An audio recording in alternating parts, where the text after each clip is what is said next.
ñàkk ñëw bi amaana am na loo xam ne nii gàkkal na ko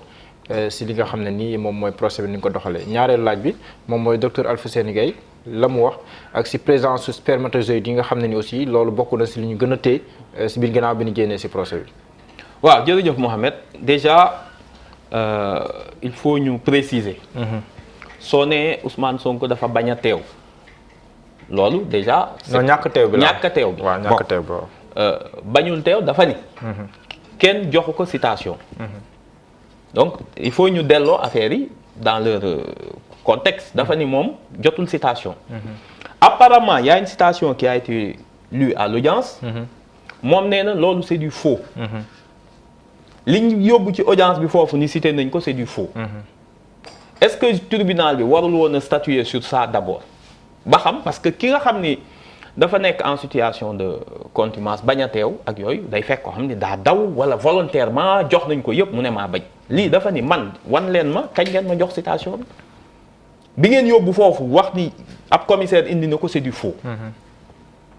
donc voilà la situation. est-ce que y avait une urgence pour que juge bi balayer loolu yëpp tribunal bi balayer loolu yëpp daal ni quand même on va faire du forcing pour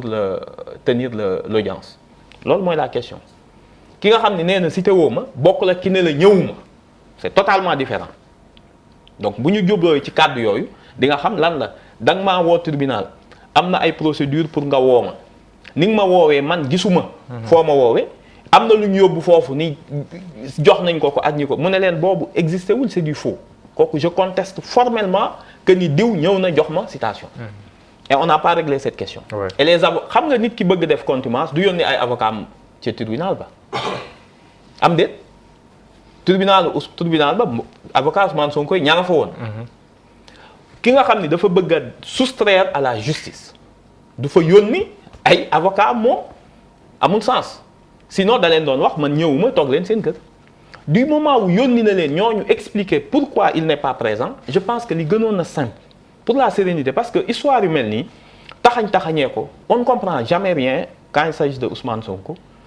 lépp devient li ñu xamoon li ñëpp jàngoon ci droit dafa am yu bees yu génn quoi quand il s'agit seulement de Ousmane Sonko ci lañ koy gis des procédures expéditives une justice extrêmement rapide xam nga ay juges yoo xam ni dañ leen di jëlee fële chambouler ay consultation de domicile dernière minute procédure pénale code de procédure pénale li mu wax yëpp quand il s'agit de Ousmane Sonko dañ koy retourner donc c'est ça qu'il faut constater pour expliquer te gis nga ce qui s'est passé de plus scandaleux quand même on est en matière criminelle ñii li ñu leen di toppee da nga leen cee war a tëj fukki at jëm kaw du ay fo ku mel ni Ndeye Khady Ndiaye ay avocat am ni constitué wuñu nga jël quelqu'un d'office te loolu xëy na maître war na ko expliquer est-ce que ak li code de procédure pénale wax ni kenn mënul comparaître en matière criminelle sans un conseil mënul nekk. mais foofu tamit juge bi leeral na ko. lu mu leeral. nee na. si situation bi nekkoon. Ndeye Khady Ndiaye ay avocat am waxul ne défendre tuñu Ndeye Khady Ndiaye en ce moment bu ñu waxoon loolu Ndeye Khady Ndiaye amatul avocat. mais ñoom dañoo retiré wu de l'audience léegi maanaam sew-sew boobu la génnee. suñu retiré woon de l'audience suñu retiré woon de l'audience du nommer quelqu'un du jël quelqu'un d'office bi ñu retiré woo. dafa commettre quelqu'un d'office. absolument kooku ni ko maître Ndoye. c'est pas sur l'audience qu'il a été commis. en tout cas. loolu je te coupe pas mais il y a beaucoup de désinformation aussi. après moo tax xam nga ñun bu ñu poser quand on va poser ce genre de questions. libre à vous nga leeral ko. l'essentiel c'est que on n'a jamais vu parce que ki mu commettre d'office li mu ko wax lenn la man si je viens d'être commis d'office il faut ma mën a lire dossier bi xam ci dara mais mënuma ñëw audience criminelle nga ni ma tey léegi kaay jëlub dossier ma bëgg a lire 474 pages xam li ma ki may défendre lan la defal lu mu deful lan moo tax renvoyé wuñu ko loolu moom dina ci wax c'est le tribunal de le dire donc comme li ma la mën a expliquer rek depuis le début de cette affaire li xew avec cette audience là alors que ça aurait pu être simple yow ki nga jàpp ni dafa tooñ yow yaay juridiction pour man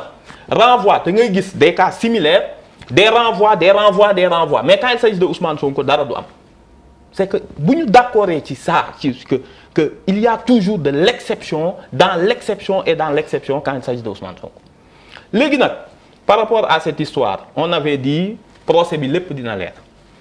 au sortir de ce procès en toute bonne foi kan moo mën a taxaw ni après rapport d'audience yi nga xamante ni gars yi def nañ ko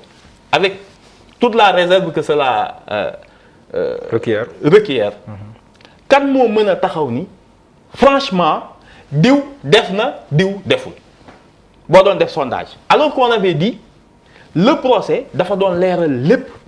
parce qu'on estime que avant nga yóbbu nit ki l'ordonnance chambre criminelle juge d'instruction bi au moins bu dee le parquet ay indices la doon am juge d'instruction war na xool ay charges mais devant la chambre c'est des preuves niveau yi bokkul ki nga xam ne mooy déclencher action publique préliminaire bi di ut ay indices kooku may nañ ko mu ut ay indices juge d'instruction bi ay charges de culpabilité la doon seet mais boo ñëwee ba tribunal yooyu amu fa ay preuve ngay indi preuve nag mooy loo xamante ni dafa leer c'est palpable c'est indiscutable est-ce que à la lecture li ngeen dégg ci débat yi yépp dégg ngeen fa une preuve maanaam preuve mooy loo xamante ni ku ko xool ku ko teg sa bët waratoo cee discuter dañ non lii leer na on voit le médecin l'histoire avec le docteur Alfousseyni Gaye est parlant la présence de spermatozoïdes li mu wax yàgg na koo wax et il y avait aucune volonté j'ai l'impression du tribunal leeral d'abord le certificat médical xam certificat médical bi su leeroon dès le déclenchement de l'affaire duñu yegg si fii xoolal kañ lañu waxu sperme le 19 décembre 2022 Adji Sarr ngi déposé plainte le 2 février 2021 ñu xaar ba 19 décembre 2022 ñu soog a def réquisition laboratoire bi ni ko yow ana lan la sa kii wax ça veut dire quoi qu'avant le 19 décembre 2022 ñoom liñ doon sonal Ousmane Sonko yëpp amuñu dara xamuñu dara parce que loolu ça devait dès le début bi mu indee certificat médical bi waa léegi médecin bi nga xamante ni quand même c'est lui qui a écrit le gynécologue juge bi mënu ko woon a woo ni ko hey kaay yow lan nga gis xam nga kañ la ñu entendre le juge Alfousseyni Gaye au mois d'avril 2022 plainte bi c'était en 2021 ñu ngi ko déglu avril mai kooku c'est le cœur de l'affaire léegi yow tu demandes juste tout ce rififi autour de levée procédure parlementaire jàpp ko fii da ngay def tout léegi lu tax bi ñuy def sa coono googu yëpp juge bi procureur woowul woon wala section de recherche Alfousseyni Gaye ni ko hey lii nga bind lu muy tekki on se demande toujours pourquoi loolu amul il a été entendu 14 mois après les faits le kii nu mu tudd le laboratoire le 19 décembre bii bërki dem ça veut dire que le juge musul laajte résultat le procureur musul xam résultat laboratoire juge bi toog nañ presque 18 mois mu soog a xam lan la laboratoire bi wax soog a yóbbu ordonnance de renvoi tout cela mis bout à bout on se dit mais attendez on est en matière criminelle dañoo war a xool une culpabilité d'une personne boo xam da nga koy tëj 10 et 20 ans lu tax affaire yi teguñu ko ci temps parce que lan mooy c'est la spécificité de l'affaire Adji Sarr xam nga viol kañ lay compliqué ki naan la dañ ma violé il y a 15 jours il y a 3 semaines il y a 2 ans comme yi ngay dégg France ñu naan la il y a 15 ans wala il y a 20 ans il y a 20 ans gis nga affaire u kii ñu bunjuyee acquitté muy Tariq Ramadan dañ naan la il y a 15 ans il y a 20 ans moom il y a une concomitance entre le supposé viol la consultation par un gynécologue et la prise en compte de tout ça par la justice il s'est passé moins de 48 heures loolu lépp pourquoi affaire bi warta woon yomb parce que les preuves ne peuvent ni s'évaporer ab spermatozoïde bu nekk ci vagin du naaw am na délai bu muy dund léegi nga ñëw beneen incongruité bu kenn comprendre là aussi on dit au procureur le médecin gynécologue a effectué des prélèvements le 2 février avant le dépôt de plainte hors réquisition et sans les scellés réglementaires Adji Sarr avant muy déposer plainte da ko seet si mu def ay prélèvements parce que la réquisition 3 février le 3 février ñu soog ko jox réquisition léegi ñu ne leen pourquoi ce qui a été fait le 3 sur réquisition avec la procédure légale et réglementaire avec les scellés tout ce qui s'ensuit pourquoi jëlu leen les résultats de ce 3 février ngeen dem les résultats du 2 février nga xam ni moom le juge nee na moom le médecin bi je l'ai donné à un agent de santé y avait Sidi Ahmed Mbaye ñu yóbbu ko ci labo man je ne garantis absolument pas l'intégrité de la preuve. nii la demee kon wóoru ko ndax moom la mu joxe woon moo nee ñëwaat na defu ko sax sel. il a donné le prélèvement il a aussi lâché le mot écouvillonnage. non écouvillonnage la def mais c'est pas ça qui est important même bu defoon lu ëpp écouvillonnage affaire bi du réquisition qui est la procédure classique même si en matière mën nga ni en matière pénale la liberté de preuve lu la neex. mais eu égard à la concomitance avec des faits. maanaam ni mbir yi toftaloo ni mbir yi toftaloo le 3 nga defal ko sur la même personne par le même médecin dans le même pardonnez-moi du terme le même vagin. nga def ci la même chose le 3 que li nga def le 2 ñu bàyyi le 3 bi li nga def daal ni le 2 bi la ñuy jël soo leen laajee pourquoi mais est-ce que dégg nga ci pièce à conviction yi nga doon lire ñu ne la prélèvement yaa ngi nii même pas c'est un dossier boo xam ni dañ ko patamee yàqu ko au départ tey jii des prélèvements qui ont été faits le 2 le juge dit le médecin vous dit man lii ça ne me lie pas hein. Ça ne peut pas me lier la preuve bi mu demee ni man damay porter plainte jaar naa ci médecin lu ñu ko wax. capitaine Touré ni ko loolu ñëwoon à la barre. waaw parce ni ko que procureur mi ngi laaj capitaine Touré pourquoi yow nit ki ñëw le 3 nga xam ne nga koy naan da nga waroon ñëw si ñun ba pare soogaa dem si médecin après si la capitaine Touré di naan loolu ñoom seen pratique la noonu leen tàmm doxalee donte ne amul benn charte boo xam ne daf koy tere wala nangam. non kenn terew ko. parce que en liberté matière de preuve. xam nga preuve scientifique. boo xam ni c'est attesté. avec une procédure légale réglementaire. mënta bokk ak preuve boo xam ni da nga koo jëlee fu kenn xamul. parce que tout le monde aura compris que ni manipuler des prélèvements dafa yomb c'est pas difficile bi ñu laajee le juge et les limites même de ces histoires de sperme au-delà moom nee na man gisuma sperme benn. j'ai pas vu de sperme j'ai même pas vu de liquide séminal avant sperme lii am lii génn nee na man gisuma ko. deuxièmement j'ai bien écrit et c'est la phrase qui a créé toute cette difficulté absence de lésion vulvaire mu ne loolu xam nga lan lay tekki mooy man kii ma tiim je ne peux pas certifier l'existence d'une activité sexuelle récente. même na ñu koy tafsiré neneen. non moom defal ndànk yow je vais dire une chose soo yóbboo sa soxna su amee difficulté ñu ne la gynécologue ngi nii policier mu ngi nii procureur ngi nii juge ngi nii kan mooy wax nga gëm ko je pense que juge bi bu waxee nga sànni procureur nga sànni da ngay jël li gynécologue bi wax il faut pas insulter aussi l'intelligence des Sénégalais. moom mi bindoo non li Maître El Hadji Diouf boo ko dégloo nu ngi koy waxee day naan absence de lésion vulvaire boobu li koy waral mooy ma gën koo taaral daal mooy. jaar nañ fa jaaraat. sëriñ bi comme miin nañ yoon. mani kon amatul boo amee sa soxna mu soxla gis gynécologue El Hadji Diouf toog bu El Hadji Diouf waxee da nga koy mbéj dem jël gynécologue bi bàyyi caaxaan El Hadji Diouf du gynécologue jàng ko da ngay dem laaj ki mu wax ki bind nee na man bu ma nee absence li ngay wax bu doon au tribunal la. li gën loolu dinañ ci ñëw c'est ça qui est dommage. non on va question yi nga soulevé yëpp vraiment si c'était devant un tribunal ça aurait eu beaucoup plus on va le dire mais ça n'a pas d'importance li ngay wax non bul ni amul important xam nga parce que fi ñu koy waxee amul benn incident sur la procédure alors que ça aurait été effectivement intéressant xam nga lan laa lay nangul boo nee ma li ngay posé nii sont des questions légitimes franchement xaaral après nga teg ci nii mais ça aurait été mieux suñ ko defoon mais am la question légitime qu'on se pose c'est pourquoi votre leader n'est pas venu il dit pourquoi après avoir dit tout partout que procès bi war na gaaw il faut ñu dem procès bi jot nga dem daw lakkatu ci gàttal c'est ça la grande question da ngay déglu xam nga yow avocat nga nee naa man du ma wax ci dossier bi waxoo ci dossier non du tout dafa ni la man dawuma parce que yónni naa samay avocat dama ni on ne m'a pas cité régulièrement dafa ndànk rek non non du ma ci tontu am naa ci tontu waaye mënu ma ci tontu malheureusement à partir du moment où mënoo tontu quelqu'un qui vous dit que j'ai pas été cité régulièrement bul ni mukk daa daw nangul ko li mu wax comme que yow mënoo ñeme woo xuus non du loolu ñemewu moo wax ci xuus ça c'est pas parce que aw ma ci argument moom barobé c'est parce que barobé la tënk exactement dama nekk avocat déglu ma rek dama nekk avocat bokkuma ci dossier wu dama am kilifa mais li ngay wax ni ñi nekkoon audience procureur bi am na indi na ci réponse ban réponse la indi mënu ma ko wax léegi nag procureur non c'est vrai voilà donc li gënoon am importance je dis procureur bi mu opposé aussi renvoyé leader ñëw avocat am ñëw léegi li ma la wax léegi ñëwee spermatozoïde dafa ndànk rek après mu ñëw ki nga xam ne encore une fois dafa daw encore une fois dama bëgg rek ñu utiliser les bons termes ki nga xam ne dafa yónnee avocat am ni leen je n'ai pas été cité régulièrement procureur ni ko non non cité nañ la léegi lan moo nekkoon la procédure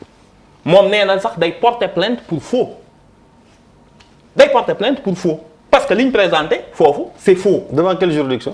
di nga xam devant quelle juridiction lañ koy def.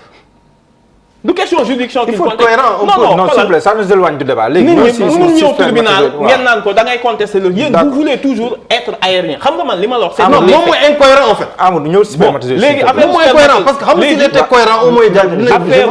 affaire du spermatozoïde bi. je pense que le communiqué du docteur quand on a senti que comme dans l'affaire toujours quand ça concerne Ousmane Sonko les sicaires de la plume les nervis médiatiques commencé génn nit nee na dafa gis ay spermatozoïdes. mais il a confirmé l'existence de spermatozoïdes. non déggoo li mu la wax devant la barre defal ndànk ma wax la man je vous parle de fait dama bëgg nga dem lire le réquisitoire du procureur kooku gën parce que c'est le procureur kooku nga xam ne moom moo chargé Ousmane Sonko li mu wax ci réquisitoire am laa lay wax réquisitoire dafa ni c'est le laboratoire ça n'a jamais été je le répète 3 fois s'il le faut le médecin qui a parlé de sperme et de spermatozoïdes jamais au plus grand. Ce sont les résultats qui sont venus du laboratoire. moo tax man la boo mayee ma préciser. waaw d'accord. le gynécologue dafa ni. man réquisition biñ ma sant. ci laa yem. dañ ni ma examiner ñu diw. man yokkuma ci sax des prélèvements ont été effectués. en vue de test demande du procureur nee na musuma koo wax. c'était sur demande du procureur. pourquoi musu koo wax parce que quand il a examiné la fille. constater qu'il y a absence de conjonction sexuelle pour moom le viol est disqualifié donc pourquoi des prélèvements gars yi ni ko le réquisitoire réquisition à personne qualifiée bi ko gendarmerie indil le 3 xam nga lu ñu bind ci NB bi lañ ko bind NB bi ñu defee réquisition bi ba pare bind NB ni ko dañoo bëgg nga bindal ñu ci lii et quand il l'a pas fait l'agent bi yóbbu woon Adji Sarr insisté waat pour mu bind ko mu bindal leen ko moom il n'a jamais parce que xam nga lu contradictoire il a dit ça devant may ma rek quelqu'un ni waxul dañ ko violer yam ci dafa ni dañ ma sodomiser il faut qu'on utilise des termes un gynéco su ubbee sa tax parce que bu ñu la sodomiser foofu c'est pas fait pour des relations sexuelles su amee rek il faut qu'il y ait une bu li à l'œil nu moom da amul sax wax day xam ni kii dañ ko yegg foofu parce que c'est pas fait pour et en matière de viol ñëpp xam nañu y a des il faut mu am déchirure il faut mu am lu visible est-ce que mentionné na ko vous pensez qu'un individu comme un gynéco qui en a vu après plus de presque 25 ans de service mu gis xale bu jigéen bu ñuy jiiñ viol ni dañ ko sodomiser il n'a jamais mentionné l'existence même de ça mooy wane ni lu mu constaté wul du ko wax il n'a pas nécessaire mu naan kenn sodomiser wu ko non parce que gis ko est-ce qu'il a écrit donc ce jour-là moom nee na dañ ko sodomiser le rapport moom il n'en parle même pas pourquoi c'est un fait exceptionnellement grave tu as été vu 2 heures après ce soi-disant sodomie et le rapport d'experts ne le mentionne pas est-ce qu'il était aveugle wala fi ñuy sodomiser fi ñuy sëyee dafa sorianto su ko ubbee da koy gis il y a tellement d'incongruités dans ce dossier on en a vu des dossiers de viol mais bu mel ni musul am moom yàgg nañ ko réquisitionner léegi nag ngeen ni les prélèvements du 2 ngeen di jël qui ont été faits hors réquisition et hors scellé le 3 ngeen fàtte ko dans le document le 3 nekku est-ce que dans les pièces yi ñu indi dégg nga fenn ñu ne la il dispose des prélèvements kenn amatul prélèvement yi c'est ça la vérité moo tax boo demee réquisitoire dafa ni dans sa réponse labo bi dans sa réponse nee na ah man de lañ ma indi loon le 2 gisoon naa ci ay spermatozoïdes vivants li ñu jiiñ le gars là le gynéco mooy dañ ni ko dafa ni dafa gis ay spermatozoïdes bët du ko gis déjà le mensonge de certains médias dañu ni il a vu des spermatozoïdes teg ci vivant. non il a confirmé l'existence des spermatozoïdes vivants. non plusieurs choses. non il a confirmé après parce qu'il a dit que ce sont les résultats qui sont venus des examens qui ont été au laboratoire. après c'est le confirmé on lui a posé des questions est-ce que spermatozoïde vivant la mu ne waaw est-ce que spermatozoïde sperme lay dund mu ne waaw. donc confirmé l'existence des spermatozoïdes mu ne waaw. déglu ma dafa ni leen labo bi moo ni man waxuma confirmé wu ma labo bi nee na. am na spermatozoïde. am na spermatozoïde vivant moom musul wax ni maa ko wax moom nee na li mu seet lésion vulvaire ba mu ko tëbee mooy absence de relation sexuelle en tout cas liquide séminal nekku ci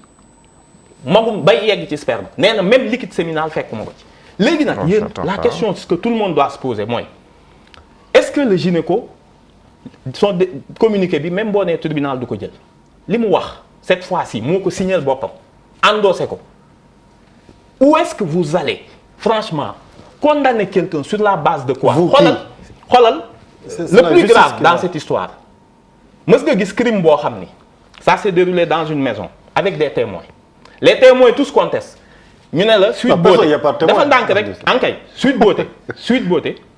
kër gi ci boppam toj nañ ko reconstituer ko tey bu ñu doon def reconstitution des faits pour xam ndax yow bu ñu lay violer ci néeg bi waa ji dina la dégg ak ki toog fii dina la dégg est-ce que Sweet Beauté le lieu nekkul woon une pièce à conviction est-ce que war ñu ko woon protéger pourquoi ñu toj ko tey bu ñu bëggoon def reconstitution des faits pour xool ndax kii nag dëggantaan li muy wax xel nangu na ko am déet nañ dugg ci jacuzzi bi nii lañ ma def fii nii lañ ma def ñu xool physiquement noonu nan la defuñu ko est-ce que dégg ngeen reconstitution des faits lu tax procédure reconstitution des faits le juge d'instruction defu ko il en avait les possibilités ou pas maître. possibilité mais lu tax def c'est lui qui toj Sweet Beauté. lu tax ñu toj ko parce que c'est une pièce à conviction état xoolal état moom Sweet Beauté et déedéet état day bind defandaan quelque chose mais lieu de crime là lieu de crime état ko moom mais c'est les enquêteurs qui apprécient est-ce qu'ils ont besoin de le juge d'instruction il apprécie est-ce qu'il a besoin de faire reconstitution léegi ou pas le cœur de l'affaire nekk un endroit boo xam ni c'est visible par tout le monde yow nga wax dañ la fa violer ki nga nekkaloon ni la c'est faux ki nekk ci kër gi ni la c'est faux ñi nga indi ñëpp tous les témoignages sont concordants tous les témoignages sont concordants parmi les personnes présentes laa wax ni c'est faux léegi yow tey la moindre des choses man dama ni rek dans une procédure classique moi en tant que juge su dee nekkuma benn organe boo xam ni c'est le gouvernement qui me manipule qui m'actionne naan ma defal man en tant que juge franchement affaire bi j'aurais pu le régler en 3 semaines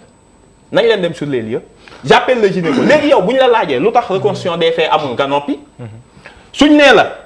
lu tax woowuñu le magistrat avant ñuy lever le gynécologue avant la levée de l'immunité ni ko le sens de ton kii nu mu tudd certificat médical lan la mu ne leen leerul le 3 lu tax le 4 yóbbuwuñu ko ci beneen gynécologue le 5 lu tax yóbbuwuñu ko ci beneen spécialiste ils ont attendu 14 mois pour écouter le gynécologue. et l'accusé yow moom c'est-à-dire que xam sëñ bi ki nga accusé xam nga yow yaa ngi mere sa bopp quoi. xam nga lii nii li ngay wax nii Diallo s'il te plaît xam nga li ngay wax nii.